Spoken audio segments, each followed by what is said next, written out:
जब हम संसाधन या रिसोर्स ये शब्द सुनते हैं तो दिमाग में क्या आता है?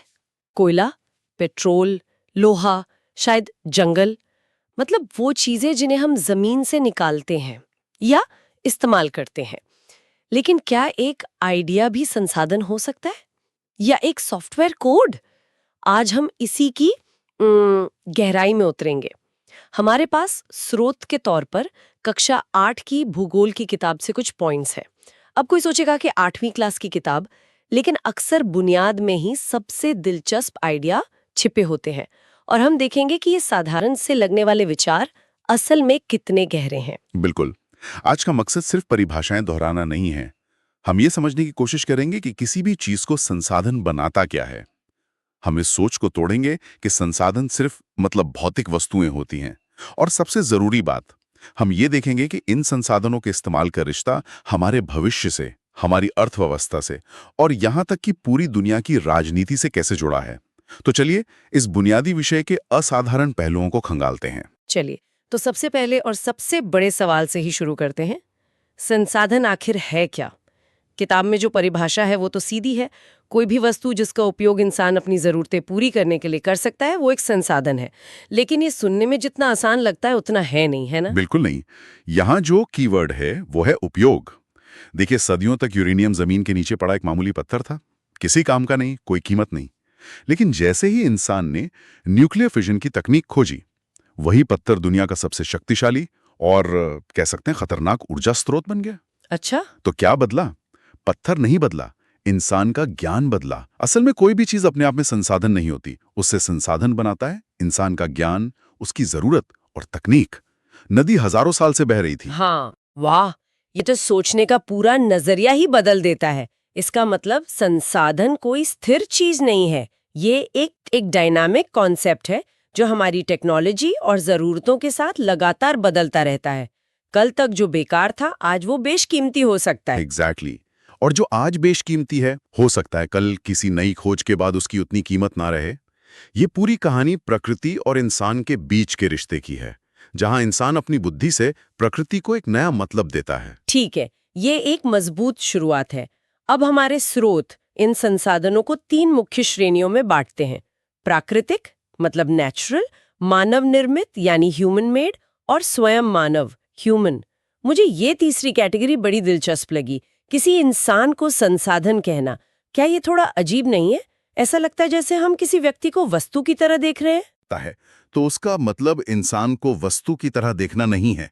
इसका मतलब है इंसान के अंदर छिपी क्षमता, उसका ज्ञान, उसका कौशल, उसका स्वास्थ्य। चलिए तीनों को एक एक करके समझते हैं तो ये और साफ हो जाएगा। सबसे पहले तो है प्राकृतिक संसाधन। ये सीधी साधी कैटेगरी है। हवा, पानी, मिट्टी, खनिज, जंगल, वो सब कुछ जो हमें सीधे प्रकृति से मिलता है। और दूसरी कैटेगरी हुई मानव निर्मित संसाधन, मतलब वो चीजें जो हमने इन्हीं प्राकृतिक संसाधनों का इस्तेमाल करके बनाई हैं, जैसे इमारतें, सड़कें, मशीनें, यहाँ तक कि बिजली भी। एक इमारत बनाने के लिए हमें रेत, पत्थर, लोहा चाहिए जो प्राकृतिक है, लेकिन उसे बिल्डिंग का रूप तो इंसान की इंजीनियरिंग ही देती है। हाँ, और यही आज की सबसे बड़ी चुनौती है। हमारी पूरी मॉडर्न अर्थव्यवस्था, हमारी इमारतें, हमारी टेक्नोलॉजी, सब कुछ इन्हीं प्राकृतिक संसाधनों की नींव पर खड़ा है। और ये नींव बहुत नाजुक है क्योंकि इनमें से ज्यादातर चीजें सीमित हैं। हम एक ऐसी शानदार महल में रह रहे हैं जिसकी बुनियाद धीरे धीरे खोखली हो रही है। ये एक सोवरिंग थॉट है। अब आते हैं उस तीसरी सबसे अनोखी कैटेगरी पर, मानव संसाधन। आपने कहा कि ये इंसान की क्षमता के बारे में है जी। सोचिए, एक देश के पास तेल के कुएं हैं, लोहे की खदानें हैं, सब कुछ है, लेकिन अगर उसके पास कुशल इंजीनियर, वैज्ञानिक और स्वस्थ मजदूर नहीं है तो वो उन प्राकृतिक संसाधनों का क्या करेगा? वो बस जमीन के नीचे पड़े रहेंगे। इंसान ही वो शक्ति है जो बाकी सभी संसाधनों को मूल्यवान बनाता है। इसीलिए हमारे स्रोत कहते हैं कि मानव ही सबसे महत्वपूर्ण संसाधन है। एक शिक्षक को इसका बेहतरीन उदाहरण बताया गया है। अच्छा, एक शिक्षक अपने ज्ञान से सैकड़ों डॉक्टर, इंजीनियर, कलाकार तैयार करता है। वो एक तरह से दूसरे मूल्यवान मानव संसाधन बना रहा है। तो ये सिर्फ जनसंख्या के बारे में नहीं है। एक देश में बहुत बड़ी आबादी हो सकती है, लेकिन अगर वो शिक्षित और स्वस्थ नहीं है तो वो संसाधन नहीं बनती। ये एक विरोधाभास है ना? बिल्कुल, ये एक बहुत बड़ा पैराडॉक्स है। कुछ देशों में जनसंख्या बहुत ज्यादा है, पर अगर शिक्षा और स्वास्थ्य में निवेश ना हो तो वही जनसंख्या एक संसाधन के बजाय एक बोझ बन जाती है। तो किसी देश की असली दौलत उसकी जमीन के नीचे क्या है इससे तय नहीं होती, बल्कि उसकी आबादी के ज्ञान और स्वास्थ्य से तय होती है। इसी को ह्यूमन कैपिटल कहते हैं। ठीक है, तो इंसान अपने दिमाग से चीजों को संसाधन बनाता है, लेकिन जिन कच्ची चीजों का वो इस्तेमाल करता है जैसे हवा, पानी, कोयला, उनमें भी तो बहुत फर्क होगा, है ना? कुछ चीजें कभी खत्म नहीं होती और कुछ के लिए हम आज लड़ रहे हैं। हमारे स्रोत इन्हें नवीकरणीय और अनवीकरणीय में बांटते हैं। हाँ, और ये अंतर आज की दुनिया की सबसे बड़ी जियोपॉलिटिकल सच्चाई है। पहले बात करते हैं नवीकरणीय या रिन्यूएबल रिसोर्सेज की। ये वो संसाधन है जो प्राकृतिक प्रक्रियाओं से जल्दी ही फिर से बन जाते हैं या जिनकी मात्रा कह सकते हैं असीमित है, जैसे सूरज की रोशनी। ये एक अनंत ऊर्जा स्रोत है। हवा भी हमेशा चलती रहती है। लेकिन इसमें जल मतलब पानी का भी उदाहरण दिया गया है। हम तो हर जगह सुनते हैं पानी बचाओ, जल संकट आने वाला है। तो फिर पानी नवीकरणीय कैसे हुआ? बहुत अच्छा सवाल है। सैद्धांतिक रूप से पानी एक जल चक्र या वाटर साइकिल के जरिए नवीकृत होता रहता है। समुद्र से भाप उठती है, बादल बनते हैं, बारिश होती है और पानी वापस नदियों और जमीन में आ जाता है। इस लिहाज से ये रिन्यूएबल है। लेकिन असल समस्या दो हैं। एक, साफ और इस्तेमाल लायक पानी की उपलब्धता, और दूसरी, उस वाटर साइकिल का संतुलन। अगर हम पानी को तेजी से प्रदूषित करें या जरूरत से ज्यादा जमीन से निकाल लें, तो चक्र उसे उतनी तेजी से साफ या रिप्लेनिश नहीं कर पाता।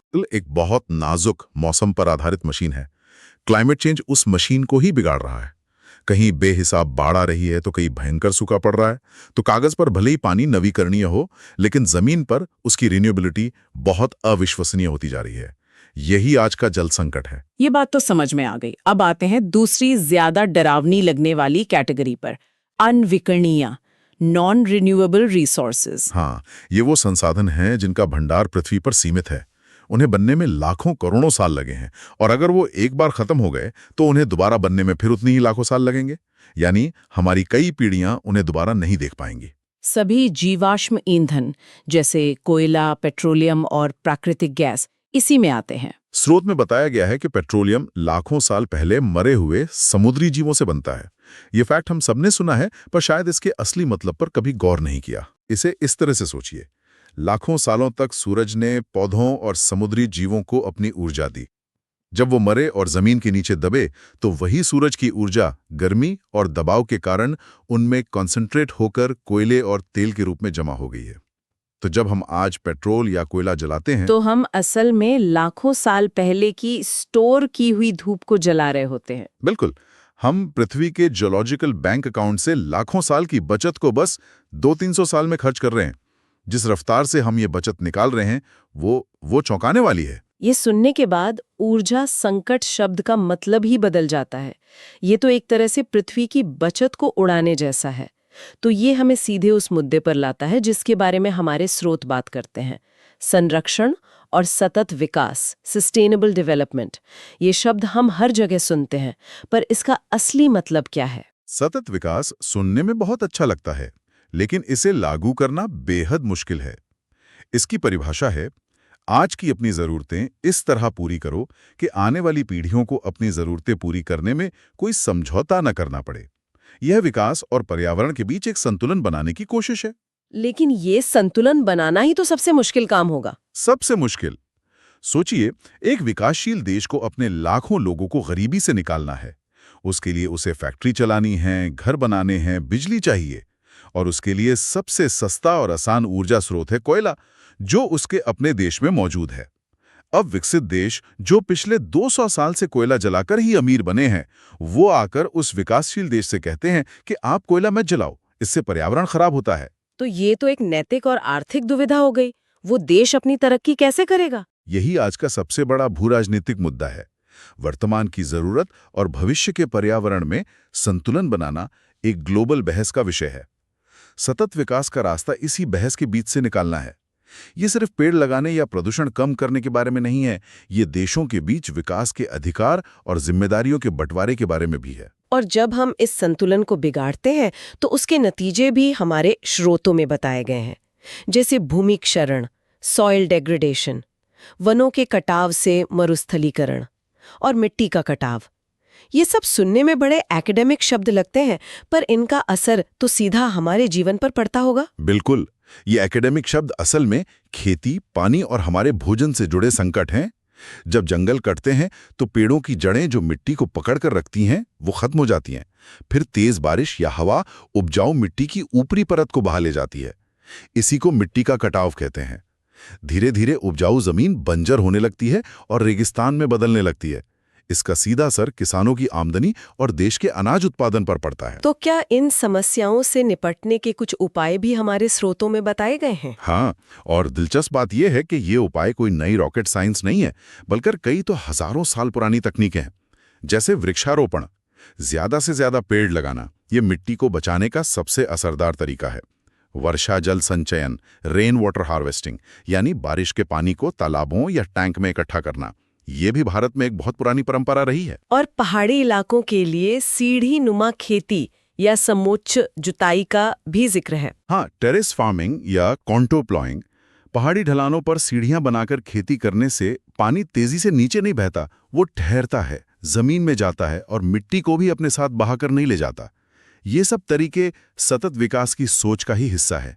विकास भी करो, पर प्रकृति के नियमों को समझकर, उसके साथ मिलकर।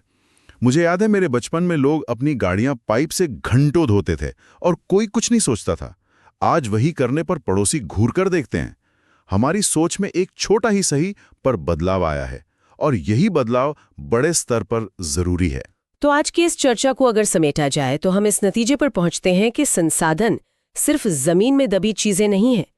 यह प्रकृति, टेक्नोलॉजी और इंसान के बीच एक लगातार बदलने वाला रिश्ता है।